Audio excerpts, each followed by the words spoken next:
शं वरुणः शन्नो भवत्पर्यमा शन्न इन्द्रो बृहस्पतिः शन्नो विष्णुरुक्रमः ॐ शान्ति शान्ति शान्तिः।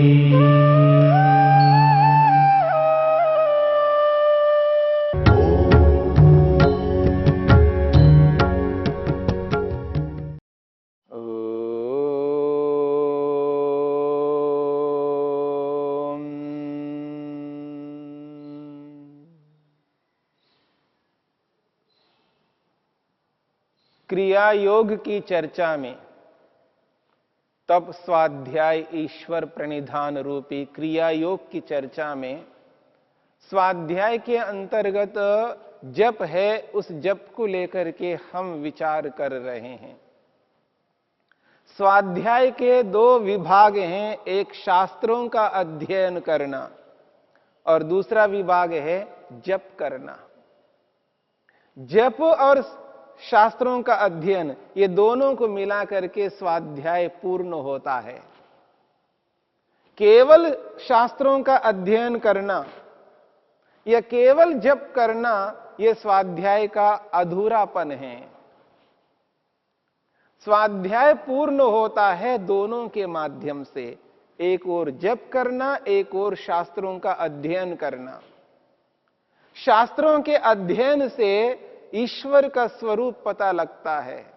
शास्त्रों को पढ़ने से ईश्वर के यथार्थ स्वरूप को जान लेते हैं और फिर दूसरी ओर से उस ईश्वर का जप करते हैं, उसके गुण कर्म स्वभावों को आत्मसात करने की विधि को अपनाते हैं।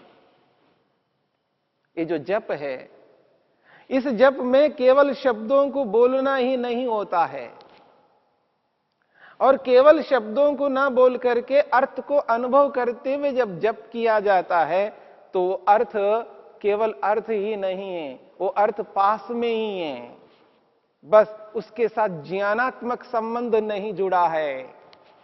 मेरी बात को समझने का प्रयत्न करना। परमपिता परमेश्वर यानी ईश्वर सर्वव्यापक है, कण कण में विराजमान है। ऐसा कोई स्थान नहीं है जहां ईश्वर ना हो। हमारे शरीर के अंदर ठसाठस भरे हुए हैं। हम अपने मन को एकाग्र करते हैं, धारणा बनाते हैं, अपने ही शरीर के अंदर एक स्थान पर मन को टिकाते हैं, इसी का नाम धारणा है। मस्तक से लेकर के नाभि तक जो स्थान बताए हैं मन को टिकाने के, मस्तक है, भ्रिकुटी के मध्य भाग है, नासिका के अग्रभाग है, जिह्वा का अग्रभाग है, कंठ है, हृदय है या नाभि है। मस्तक से लेकर के नाभि तक जो स्थान है, इनमें से एक जगह पर अनुकूलता से, अपनी इच्छा से मन को टिकाना, और जहां मन को टिकाया वहां भी ईश्वर है। जहां धारणा बनाई, जहां मन को टिकाया वहां भी ईश्वर है, और वहीं पर धारणा स्थल पर ही हमें जप करना है। धारणा स्थल पर ही जप करना है, और जहां जप हो रहा है वहां ईश्वर है। और जिस ईश्वर की व्यापकता को लेकर के जप करेंगे, सर्वशक्तिमत्ता को लेकर के जप करेंगे, आनंद को लेकर के जप करेंगे, जिस किसी भी ईश्वर के गुण को लेकर के जप करेंगे और जिस स्थान पर जप हो रहा है उस स्थान पर वो गुण विद्यमान हैं। मेरी बात को समझने का प्रयत्न करना। ईश्वर व्यापक है तो ईश्वर के गुण भी व्यापक हैं। ईश्वर सर्वत्र विद्यमान है तो ईश्वर का प्रत्येक गुण सर्वत्र विद्यमान है। ईश्वर का आनंद सर्वत्र विद्यमान है। ईश्वर सब जगह विद्यमान है तो उसका आनंद भी सब जगह विद्यमान है। उसकी शक्ति सब जगह विद्यमान है। उसका न्याय सब जगह विद्यमान है। उसकी सुरक्षाएं सर्वत्र हैं। ईश्वर के कोई भी गुण कर्म स्वभाव लीजिएगा, सर्वत्र चल रहे हैं। उसका कर्म सर्वत्र है, उसका गुण सर्वत्र है, उसका स्वभाव सर्वत्र है। ईश्वर से खाली ना उसका गुण है, ना उसका कर्म है, ना उसका स्वभाव है, सर्वत्र ये विद्यमान है। इसलिए जहां धारणा बनाई है वहां जब हम जप करने लगते हैं और जिस गुण को, जिस विशेषता को लेकर के जप करते हैं, वो गुण, वो विशेषता उसी स्थान पर है जिस स्थान पर जप हो रहा है। बस ज्ञान रूप से उस ईश्वर के साथ जुड़ने का काल ही बस बचा हुआ है। उस ईश्वर के साथ ज्ञानात्मक जुड़ने का जो समय है, बस उस समय की दूरी है, बाकी दोनों पास पास में हैं। जिस स्थान पर ईश्वर है सर्वत्र है, तो हमने जिस स्थान पर मन को टिकाया उस स्थान पर भी ईश्वर है, उसके गुण कर्म स्वभाव वहां पर विद्यमान है। और वहीं वहीं जब हम उस ईश्वर का जप करने लगते हैं और वो उस गुण के साथ हम जुड़ पाएंगे, उस गुण का आत्मसात करेंगे। बस ज्ञानात्मक रूप से वहां पर जुड़ने की आवश्यकता है। जिस समय हम ज्ञान पूर्वक वहां परमात्मा के साथ जुड़ जाएंगे और हमारे कर्म शुद्ध हो जाएंगे, हमारा मन शुद्ध हो जाएगा, हमारे यम नियम पवित्र हो जाएंगे, योग के जो साधन हैं उन सारे साधनों को अपना करके जब हम आगे बढ़ेंगे तो यही जप ईश्वर के उस स्वरूप का दर्शन कराने वाला बनेगा। तथा प्रत्यक चेतनाधिगमो अपि अंतराय अभावश्च। ये जो जप है, इस जप का जो फल है, परमपिता परमेश्वर ने हमें ऐसी बुद्धि दी है, ऐसा ज्ञान विज्ञान दिया है, ऐसे साधन दिए हैं जिनके माध्यम से हम ईश्वर को जान समझ सकते हैं। ईश्वर प्रदत्त साधनों को लेकर के ईश्वर को जानने में सक्षम हो पाएंगे इस जप के माध्यम से। इस जप का इतना ऊंचा फल है, ततः प्रत्यक चेतनाधिगम, अंतरात्मा का दर्शन होता है इस जप के माध्यम से। जैसा कि आपने समाधि पाद में इस जप के फल को लेकर के विचार किया था। ये जो जप है, इस जप का इतना बड़ा फल है, अंतरात्मा का दर्शन, आत्म साक्षात्कार होता है। न केवल आत्मा का, परमात्मा का साक्षात भी होता है। इसलिए इस जप को जानना है, समझना है और केवल शब्दों का उच्चारण नहीं करना है। शब्दों के उच्चारण के साथ साथ उस शब्द का जो अर्थ है, उस अर्थ को जानना है, समझना है और उस अर्थ के साथ अपने आप को जोड़ना है।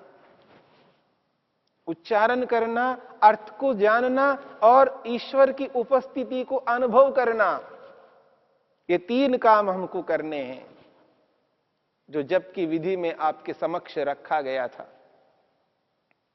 जब उच्चारण करते हैं, उस उच्चारण के साथ साथ हमें अर्थ का भी बोध होना है और अर्थ के साथ साथ प्रभु की उपस्थिति को भी स्वीकार करना है। उदाहरण के लिए, जब व्यक्ति बैठा है, आसनस्थ हुआ है और प्रत्याहार को सिद्ध कर लिया है, इंद्रियों को बाहर के विषयों से हटा करके मन के अनुरूप बना लिया है, शरीर को स्थिर बना लिया है, आंखें बंद हैं और ईश्वर का जप प्रारंभ करना है, तो धारणा भी बनाइए, मन को एक स्थान पर टिकाया है और जहां पर धारणा बनाई है वहीं पर जप प्रारंभ करना है। ईश्वर के एक गुण को लेकर के जप प्रारंभ करना है, ओम का उच्चारण करना है और ओम का उच्चारण करके ईश्वर के एक गुण को सामने लाना है। ईश्वर सर्वरक्षक है और जैसे ही ओम का उच्चारण प्रारंभ हुआ है और मन ही मन उस ईश्वर के सर्वरक्षक स्वरूप को अनुभव करते जाना है। हे परमपिता परमेश्वर, आपने कितनी सुरक्षाएं हमें दी है, कितने प्रकार से आप मेरी रक्षा कर रहे हो, किस किस माध्यम से मेरी रक्षा कर रहे हो। आपकी सुरक्षा के अनंत प्रकार है, विविध सुरक्षाओं में रहता हुआ मैं सुरक्षित हूं। हे परमेश्वर, आप सर्वरक्षक है, मेरी रक्षा इसी प्रकार और करते जाइए। आप मुझे देख सुन जान रहे हैं। आपकी उपस्थिति में उपस्थित होकर के मैं आपकी सुरक्षा को अनुभव कर रहा हूं। ये जो भाव है, ये उच्चारण के साथ में होना चाहिए। ओम का उच्चारण करना और ईश्वर की रक्षा को अनुभव करते हुए उसकी सुरक्षाओं में अपने आप को विद्यमान अनुभव करना और उन सुरक्षाओं को देने वाले प्रभु को भी समक्ष रखना। हे प्रभु, आप मुझे देख सुन जान रहे हो, आपकी उपस्थिति में उपस्थित हूं। यदि इस रूप में व्यक्ति जप करता जाता है तो इस जप का जो परिणाम है वो अंतरात्मा का साक्षात्कार, आत्मा परमात्मा का दर्शन होता है। और ऐसा जप व्यक्ति एकदम नहीं कर पाता है, उसके लिए 3 प्रक्रिया हैं। पहले व्यक्ति बोल करके करे, उच्चारण मुंह से उच्चारण करते हुए जप करे, आंखें बंद रहें, शरीर स्थिर रहे, उसी प्रकार की विधि में बैठे रहना है जो योग की विधि है, और उच्चारण करके जप करते जाना है। और उच्चारण करने के बाद उस प्रभु के उस स्वरूप को, जिस उच्चारण में आप बोल रहे थे, उस शब्द के अंतर्गत जो ईश्वर का स्वरूप बता है, उस स्वरूप को सामने लाना है। भावना से उस स्वरूप को अनुभव करना है, यद्यपि वो स्वरूप सर्वत्र व्याप्त है। हे प्रभु, आप सर्वरक्षक हो। तो ईश्वर की जो सुरक्षाएं, ईश्वर की सुरक्षाएं सर्वत्र व्याप्त है। ऐसा कोई स्थान नहीं है जहां से ईश्वर रक्षा नहीं कर रहे हो। ईश्वर सर्वत्र विद्यमान होकर के सब प्रकार से रक्षा करते जा रहे हैं। वो जो रक्षा है उसकी अलग प्रकार की रक्षा है। प्राणों को निरंतर देते हुए हमारी रक्षा कर रहे हैं। ईश्वर सर्वत्र रक्षा कर रहे हैं, इसका यह अभिप्राय नहीं है कि मैं ट्रेन के सामने जा रहा हूं और ट्रेन सामने से आ रही है तो ईश्वर रक्षा कर रहा है। ऐसी रक्षा नहीं करता है। कोई गोली से मेरे को बंदूक से उठाना चाह रहा है, गोली से मारना चाह रहा है और ईश्वर आकर के बचा रहे हैं, ऐसा नहीं है। इस प्रकार की रक्षा नहीं कर रहे हैं। ये तो हमारी स्वयं की रक्षा है, ये हमारी जिम्मेदारी है, हम इन लोगों से बचे रहें। परंतु यहां जो सुरक्षा है वो ईश्वरीय सुरक्षा अलग प्रकार की है, जो मनुष्यों के क्षेत्र में नहीं आती है। ईश्वर की सुरक्षा ईश्वर करता है, ईश्वर की सुरक्षा को मनुष्य नहीं करता है, और मनुष्य की सुरक्षा को ईश्वर नहीं करता है। दोनों की अलग अलग स्थितियां हैं।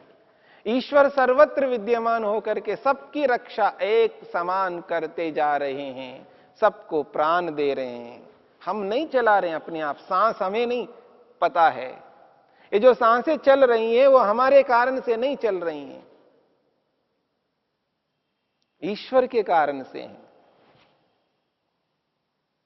ईश्वर हमें जीवित रख रहे हैं, ये ईश्वर की सुरक्षा है। जो शरीर के अंदर जो व्यवस्था दी है ईश्वर ने, हम जो भी खाते पीते हैं उसका रस बनता है, रक्त बनता है, मांस बनता है, मज्जा बनता है। ये जो प्रक्रिया से जो व्यवस्थित किया है परमात्मा के नियम में, इसके माध्यम से हमारी रक्षा कर रहे हैं। ईश्वर की सुरक्षाएं अनंत हैं और वो ईश्वर ही कर रहा है, वो मनुष्य नहीं कर सकता है। उन सुरक्षाओं में हम रह रहे हैं, उन सुरक्षाओं को अनुभव करना है। उन सुरक्षाओं को अनुभव करते हुए ये भी एहसास करना है, हे प्रभु, आप मुझे देख सुन जान रहे हो, आपकी उपस्थिति में उपस्थित हूं और आपको ही मैं अनुभव कर रहा हूं, आपकी सुरक्षा में विद्यमान हूं, आपका ही जप कर रहा हूं। ये जो एहसास है, ये जो अनुभव है, ये जप के काल में यदि रहता है तो जप ठीक प्रकार से हो रहा है। मन ईश्वर में लगा रहेगा, ईश्वर की सुरक्षा में मन रहेगा और ईश्वर के अलग अलग सुरक्षाओं को हम अनुभव करेंगे। उन सुरक्षाओं को अनुभव करके हम ईश्वर जैसा बनेंगे। ईश्वर जिस प्रकार से सबकी रक्षा करता है, ठीक उसी प्रकार से भेदभाव को भुला करके अपने आप को आत्मस्वरूप अनुभव करते हैं। वसुदैव कुटुंबकम के माध्यम से चलते हुए, सबको अपना मानते हुए सबके साथ न्याय करेंगे, अन्याय नहीं करेंगे, सबकी रक्षा करेंगे। जितना शरीर से हम रक्षा कर पाते हैं उतना शरीर से रक्षा करेंगे, वाणी से जितना रक्षा कर पाते हैं उतना करेंगे, और मन से तो पूर्ण रूप से रक्षा करेंगे। मन से सबकी रक्षा पूर्ण रूप से हम कर सकते हैं।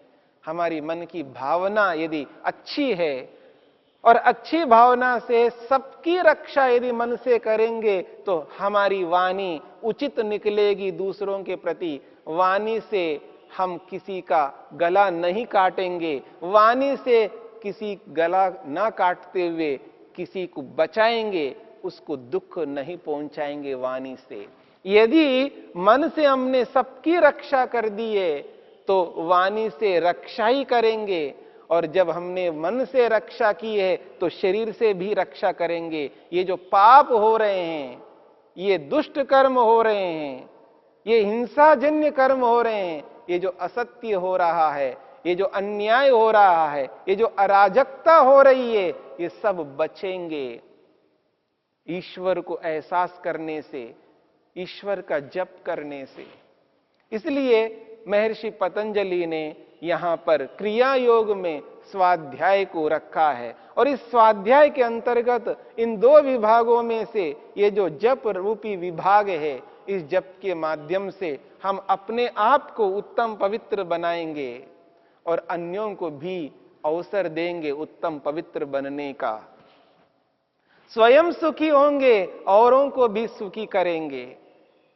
स्वयं ईश्वर के स्वरूप को अच्छे ढंग से अनुभव करेंगे और ईश्वर के स्वरूप को, ईश्वर के उपकार को, ईश्वर की सुरक्षाओं को, ईश्वर के न्यायकारी स्वरूप को, ईश्वर के अनंत गुण कर्म स्वभावों को जैसे हैं वैसा ही जान करके, ईश्वर के कार्यों से प्रभावित होकर के हम भी ईश्वर के समान बनने की चेष्टा करेंगे। जिस प्रकार से ईश्वर सबकी रक्षा करता है, न्याय करता है, सुख देता है, उसी प्रकार हमारी भी प्रवृत्ति बनेगी और स्वयं उस प्रवृत्ति से सुखी रहेंगे और उसी प्रवृत्ति के कारण से अन्यों को भी सुखी करेंगे। और इस मनुष्य शरीर को प्राप्त करने का जो प्रयोजन है, उस प्रयोजन को पूरा कर पाएंगे। जप बहुत महत्वपूर्ण है। बिना जप के हम ईश्वर को नहीं जान पाएंगे। ईश्वर के साथ तादात्म्य संबंध जोड़ करके ईश्वर जैसा नहीं बन पाएंगे। इसलिए आवश्यक है ईश्वर के साथ जुड़ना है, ईश्वर के स्वरूप को अनुभव करना है और जप के माध्यम से अपने प्रयोजन को पूरा करना है। इसलिए इस जप को स्वाध्याय में रखा और स्वाध्याय क्रिया योग का एक महत्वपूर्ण विभाग है।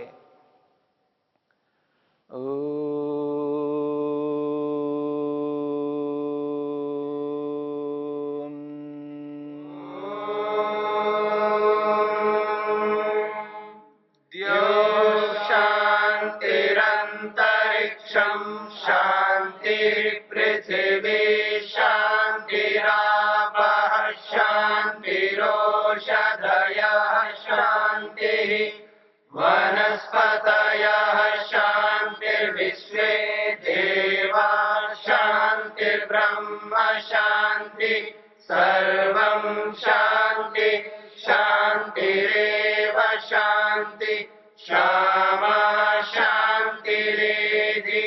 ओम शांति शांति शांति।